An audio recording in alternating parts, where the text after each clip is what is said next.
Hi, ഇന്ന് ഞാൻ വന്നിട്ടുള്ളത് പാചകത്തിനിടെ ചട്ടി ഒന്ന് പൊട്ടിത്തെറിച്ചതാണ് ഇപ്പോൾ കണ്ടിട്ടുള്ളത്. ചേമ്പിൻ്റെ തണ്ടിൻ്റെ തോരനാണ് ഉണ്ടാക്കിയത്. പക്ഷേ കുക്ക് ചെയ്തുകൊണ്ടിരിക്കുമ്പോൾ ചട്ടി ഒന്ന് പൊട്ടിത്തെറിച്ചു, അതാണ് ഇപ്പോൾ കണ്ടത്. അപ്പോൾ നമുക്ക് ചേമ്പിൻ്റെ തണ്ട് തോരൻ എങ്ങനെയാണ് ഉണ്ടാക്കുക നോക്കാം. ഞാൻ അതിന് വേണ്ടിയിട്ട് ചേമ്പിൻ തണ്ട് എടുത്തു കൊണ്ടുവന്നിട്ടുണ്ട്.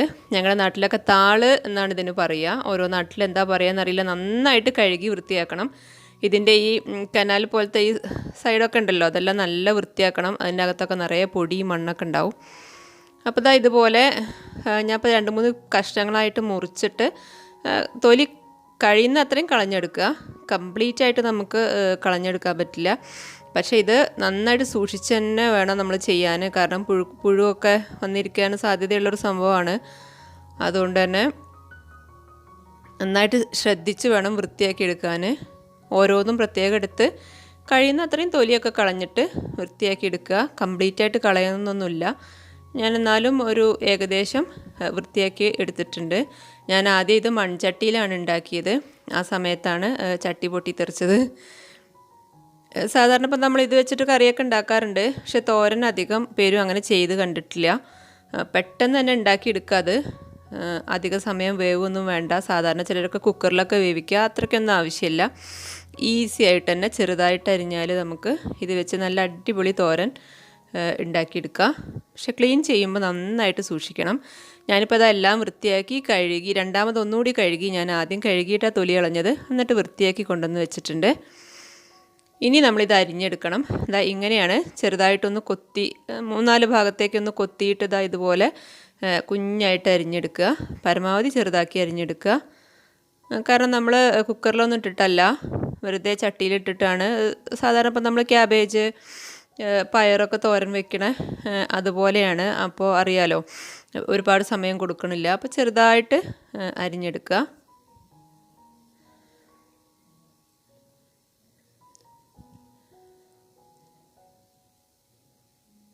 സാധാരണ നമ്മൾ ഇപ്പോൾ പുളിയൊക്കെ ചേർത്തിട്ട് ചേമ്പിൻ്റെ തണ്ടുകൊണ്ട് കറി വെക്കാറുണ്ട്. ഞങ്ങളുടെ നാട്ടിലൊക്കെ താള് എന്നാണ് ഇതിന് പറയുക. ചേമ്പൻ തണ്ട് എന്ന് പറയുന്നവരുണ്ട്.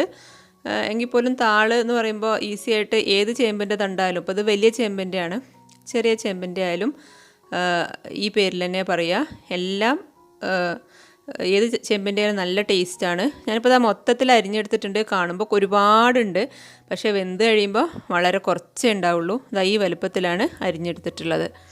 കൈയൊക്കെ കറയായിട്ടുണ്ട്.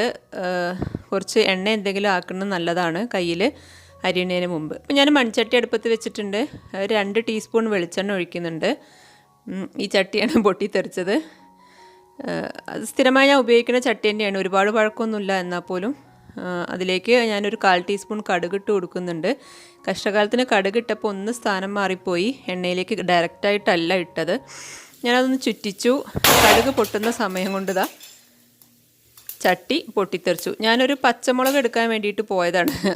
അതുകൊണ്ട് മാത്രം ഞാൻ ആ സമയത്ത് അവിടെ ഉണ്ടായില്ല.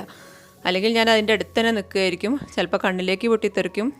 മാത്രമല്ല, ഞാനിങ്ങനെ ഷൂട്ട് ചെയ്യാൻ വേണ്ടിയിട്ട് ക്യാമറയൊക്കെ വെച്ചത് എല്ലാം അതിലേക്കൊക്കെ എണ്ണയായി. ആകെ 2 ടീസ്പൂൺ എണ്ണ ഉണ്ടായിരുന്നുള്ളൂ. പക്ഷെ അതെല്ലാം കൂടി ആകെ വൃത്തികേടായി. സ്റ്റൗവും പരിസരവും ക്യാമറയും ട്രൈപ്പോഡും സ്റ്റൗവിൻ്റെ ചുറ്റുഭാഗം എല്ലായിടത്തും ചട്ടി പൊട്ടിത്തെറിച്ച്. ആ ഇത്തിരി എണ്ണയുള്ളൂ, പക്ഷെ അത് പൊട്ടിത്തെറിച്ചപ്പോൾ എല്ലായിടത്തും കൂടിയായി. ഞാൻ ആദ്യം വിചാരിച്ചത് ഗ്യാസ് സിലിണ്ടർ പൊട്ടിത്തെറിച്ചോന്നാണ്. ഞാനൊരു പച്ചമുളക് എടുക്കാൻ വേണ്ടി അങ്ങ് തിരിഞ്ഞതേ ഉള്ളൂ.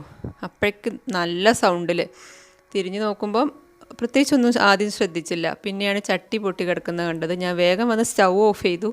കാരണം എണ്ണ ലീക്കായത് കാരണം സ്റ്റൗവ് ഫ്ലെയിമൊക്കെ ഓഫായി കിടക്കുന്നതായിരുന്നു. എങ്കിലും ഞാൻ പിന്നെ ഗ്യാസ് ഓഫ് ചെയ്തു. പിന്നെ അവിടെയൊക്കെ തുടച്ച് വൃത്തിയാക്കി ചട്ടിയൊക്കെ എടുത്ത് മാറ്റിയിട്ട് ഞാൻ വേറെ നോൺ സ്റ്റിക്ക് പാൻ വെച്ചു. ഇനി അതിലാണ് നമ്മൾ തോരൻ ഉണ്ടാക്കുന്നത്. നേരത്തെ ചെയ്ത പോലെ തന്നെ 2 ടീസ്പൂൺ വെളിച്ചെണ്ണ ഒഴിച്ചു. കടുക് ഇട്ടു. പച്ചമുളക് കീറിയതിട്ടു. ഈ പച്ചമുളക് എടുക്കാൻ പോയപ്പോഴാണ് നേരത്തെ ചട്ടി പൊട്ടിത്തെറിച്ചത്. പച്ചമുളക് ഇട്ട് കഴിഞ്ഞാൽ നമ്മൾ അരിഞ്ഞ് വെച്ചിട്ടുള്ള ചേമ്പൻ തണ്ട് ഇട്ട് കൊടുക്കുകയാണ്. ഇങ്ങനെ കാണുമ്പോൾ ഒത്തിരി ഉള്ളതുപോലെ തോന്നും, പക്ഷേ വെന്ത് വരുമ്പോൾ വളരെ കുറച്ചേ ഉണ്ടാവുള്ളൂ. ഒരു 10-ലൊരു ഭാഗമൊക്കെ ആയിട്ട് ഇത് ചുരുങ്ങും. നന്നായിട്ടൊന്ന് മിക്സ് ചെയ്ത് കൊടുക്കുക. നമ്മൾ ഉപ്പ് ഇപ്പോഴേ ഇട്ട് കൊടുക്കരുത്, പ്രത്യേകം ശ്രദ്ധിക്കേണ്ടത് ഉപ്പ് ഇപ്പോഴേ ഇട്ട് കൊടുക്കരുത്. ഉപ്പ് ഇപ്പോഴേ ഇട്ട് കൊടുത്തു കഴിഞ്ഞാൽ ഇപ്പോൾ നമ്മൾ സവാളയൊക്കെ നേരത്തെ ഉപ്പിട്ട് കൊടുക്കും പെട്ടെന്ന് വഴന്ന് വരാൻ വേണ്ടിയിട്ട്, അതുപോലെ ഇതങ്ങ് കുഴഞ്ഞു പോവും. അപ്പോൾ ഉപ്പ് ആദ്യമേ ഇടരുത്. ഒരു 1/4 ടീസ്പൂൺ മഞ്ഞൾപ്പൊടി ഇടുന്നുണ്ട്. അപ്പോൾ ഇലക്കറികളിലൊക്കെ മഞ്ഞൾപ്പൊടി ഇടുന്നത് നല്ലതാണ്, കാരണം വിഷാംശം എന്തെങ്കിലും ഉണ്ടെങ്കിൽ പോവാനൊക്കെ നല്ലതാണ്. എന്തായാലും തോരനിൽ ഭൂരിഭാഗം തോരനിലും നമ്മൾ മഞ്ഞൾപ്പൊടി ഇടുമല്ലോ. അപ്പോൾ മഞ്ഞൾപ്പൊടി മാത്രം ഇട്ട് കൊടുക്കുക. നന്നായിട്ട് ഇളക്കി യോജിപ്പിക്കുക. ഒരു ഹാഫ് കുക്ക്ഡ് ആയതിന് ശേഷം മാത്രം നമ്മൾ ഉപ്പ് ആഡ് ചെയ്ത് കൊടുത്താൽ മതി. ലോ ഫ്ലെയിമിലിട്ടിട്ട് വേണം ചെയ്യാൻ, കാരണം ഒട്ടും നമ്മൾ വെള്ളം ഒഴിക്കണില്ല, ഇതിലുള്ള വെള്ളം മാത്രമേ ഉണ്ടാവുള്ളൂ. പിന്നെ നമ്മൾ ഉപ്പിട്ട് കൊടുക്കുകയാണ്. ഒരു പകുതിയായിട്ട് ചുരുങ്ങിയിട്ടുണ്ട്. അപ്പോൾ നമ്മളിതിലേക്കുള്ള ആവശ്യത്തിനുള്ള ഉപ്പിട്ട് കൊടുക്കുക. അപ്പോൾ നമുക്കൊരു ഏകദേശം ഒരു ഐഡിയ കിട്ടുകയും ചെയ്യും. ഇത്രയും ചുരുങ്ങിക്കഴിഞ്ഞാൽ നമുക്ക് എത്ര ഉപ്പ് വേണം എന്നൊരു ഐഡിയ കിട്ടുകയും ചെയ്യും. അപ്പോൾ പാകത്തിന് ഉപ്പിട്ട് കൊടുക്കുക. അടച്ച് വെക്കണ്ട കേട്ടോ.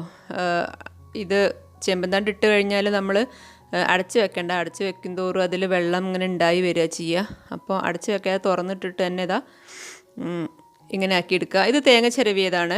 തേങ്ങ ചതച്ചിട്ട് വേണമെങ്കിൽ ഇടാം, മിക്സിയിൽ ചതച്ചിട്ട് വേണമെങ്കിൽ ഇടാം.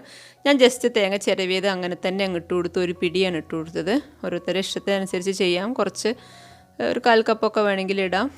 ഞാനൊരു പിടി അങ്ങ് ഇട്ട് കൊടുത്തു. പ്രത്യേകിച്ചൊരളവൊന്നുമില്ല.